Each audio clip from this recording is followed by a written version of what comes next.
Real estate அதிபருக்கு phone செய்து side பார்க்க வேண்டும் என அழைத்த பெண் கஸ்டமர் அவரை காரில் கடத்தி சென்றுள்ளார். பொழுது விடியும் வரை கதற நடந்துள்ள கிட்னாப்பிங் சம்பவத்தின் பகீர் பின்னணி என்ன? உச்சி வெயில், மதியம் 2 மணி. நானும் நீங்களும் மட்டும் தனியா சைட் பார்க்க போலாமா என ஹஸ்கி வாய்ஸில் பேசிய பெண் கஸ்டமரை நம்பி சென்ற தொழிலதிபர் காரில் கடத்தி செல்லப்பட்டுள்ளார்.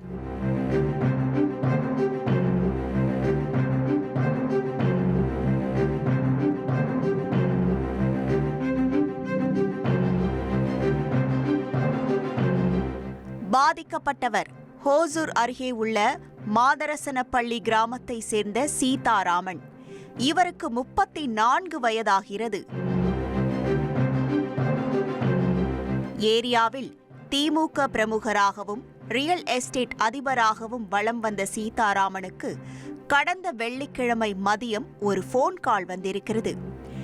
எதிர்முனையில் தன்னை ஸ்வேதா என அறிமுகம் செய்து கொண்ட பெண் கஸ்டமர் பத்தலப்பள்ளி அருகே நிலம் வேண்டுமென்றும் உங்களால் தற்போது நேரில் வந்து சைட் காட்ட முடியுமா என ஸ்வீட்டாக கேட்டுள்ளார்.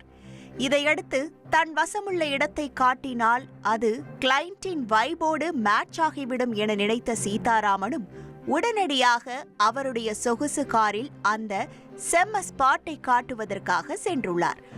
உச்சி வெயிலில் ஸ்வேதாவும் சீதாராமனும் இடத்தை பார்வையிட்டுவிட்டு அதிலுள்ள நிறை குறைகளை பற்றி சீரியஸாக டிஸ்கஸ் செய்துள்ளனர். அப்போது கிளைமேட் செம்ம ஹாட்டாக இருப்பதால் ஸ்வேதா அருகே உள்ள தன்னுடைய வீட்டிற்கு சென்று குளுகுளுவென ஏசியில் அமர்ந்து ப்ளூ பிரிண்டோடு பேசலாம் என ஆசையாக அழைத்திருக்கிறார். சீதாராமனும் அதற்கு ஓகே சொல்ல இருவரும் காரில் ஏறி உள்ளனர். கண்ணிமைக்கும் நொடியில் எங்கிருந்தோ ஓடி வந்த 6 பேர் கொண்ட மர்ம கும்பல் சீதாராமனை அவருடைய காரிலேயே கடத்தி சென்றுள்ளனர். ஹஸ்கி வாய்ஸ் ஸ்வேதாவின் இந்த பிளடி ஸ்வீட்டான மாஸ்டர் பிளானை பார்த்து சீதாராமன் அதிர்ந்து போயுள்ளார். இரவு முழுவதும் அவரை ஒரு வீட்டில் அடைத்து சித்திரவதை செய்த கும்பல் சீதாராமனிடமிருந்து ரூபாய் 5 கோடி பணம் கேட்டு மிரட்டியுள்ளனர். அவரும் குடும்பத்தினருக்கு போன் செய்து அவசரமாக பணம் தேவைப்படுகிறதென காரணம் ஏதும் சொல்லாமல் பணத்தை டிரான்ஸ்பர் செய்யுமாறு கேட்டுள்ளார்.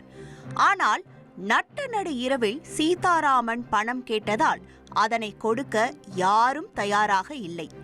இந்த சூழலில்தான் மறுநாள் பொழுது விடிந்தபோது அந்த கும்பல் மீண்டும் சீதாராமனிடம் போன் கொடுத்து குடும்பத்தாரிடம் பேசி மீண்டும் பணம் கேட்க வலியுறுத்தியுள்ளனர். இந்த முறை மிகவும் சாதுரியமாக செயல்பட்ட சீதாராமன் லட்சுமிபதி என்கிற நண்பருக்கு அவருடைய லொகேஷனை வாட்ஸ்அப் மூலம் ரகசியமாக அனுப்பி வைத்துள்ளார். மேற்கொண்டு அவருக்கே டயல் செய்த சீதாராமன் தனக்கு உடனடியாக 40 லட்சம் தேவைப்படுகிறது, உனக்கு நடந்தது போலவே நானும் ஒரு பிரச்சனையில் சிக்கிக் கொண்டேன் என தெரிவித்திருக்கிறார். அதோடு இந்த பிரச்சனையிலிருந்து என்னை சுல்தானால் தான் காப்பாற்ற முடியும் என கோட்வேர்டில் ஹிண்ட் கொடுத்துள்ளார். ரகசிய குறியீடுகளை லட்சுமிபதி கரெக்டாக டீகோட் செய்துள்ளார். காரணம், இதே போன்று சில மாதங்களுக்கு முன்பு லட்சுமிபதியும் ஒரு மர்ம கும்பலால் கடத்தப்பட்டுள்ளார். அப்போது அவரை சூளகிரி காவல் ஆய்வாளராக இருந்த சுல்தான் என்பவர்தான் காப்பாற்றியதாக தெரிகிறது. சூழ்நிலையை நன்றாக புரிந்து கொண்ட லட்சுமிபதி எதற்கும் கவலைப்படாதே, பணத்திற்கு நான் ஏற்பாடு செய்கிறேன் என தெரிவித்துவிட்டு உடனடியாக காவல்துறையினருக்கு போன் செய்துள்ளார். சீதாராமன் கடத்தப்பட்டிருப்பதை உறுதி செய்த மாவட்ட காவல்துறையின் உயர் அதிகாரிகள் உடனடியாக அவரை பத்திரமாக மீட்கும் ஆபரேஷனில் இறங்கியுள்ளனர்.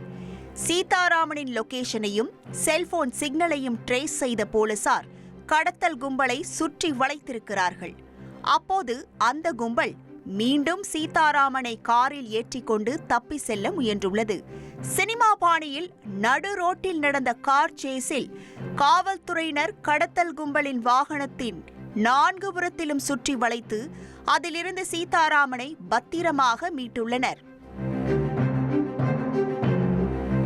கடத்தல் சம்பவத்தில் ஈடுபட்ட அஜய், கோகுலக்கண்ணன் மற்றும் சங்கர் உள்ளிட்ட 4 பேரை சம்பவ இடத்திலேயே கைது செய்துள்ளனர். மேலும் தப்பி சென்று தலைமறைவாக உள்ள முக்கிய குற்றவாளி ஸ்வேதா உட்பட 4 பேரை தொடர்ந்து வலைவீசி தேடி வருகின்றனர். முழுமையான விசாரணைக்கு பிறகே இந்த நெட்வொர்க்கின் பின்னணி குறித்தும் இவர்களின் வலையில் சிக்கியுள்ள தொழிலதிபர்கள் குறித்த விவரங்களும் வெளிவரும். இனி செல்லும் இடமெல்லாம் செய்தி. தந்தி டிவியின் வாட்ஸ்அப் சேனலை ஃபாலோ பண்ணினா செல்ல இருக்கும் இடமெல்லாம் செய்தி. இதோ QR கோட் இப்பவே ஸ்கேன் பண்ணுங்க, ஃபாலோ பண்ணுங்க.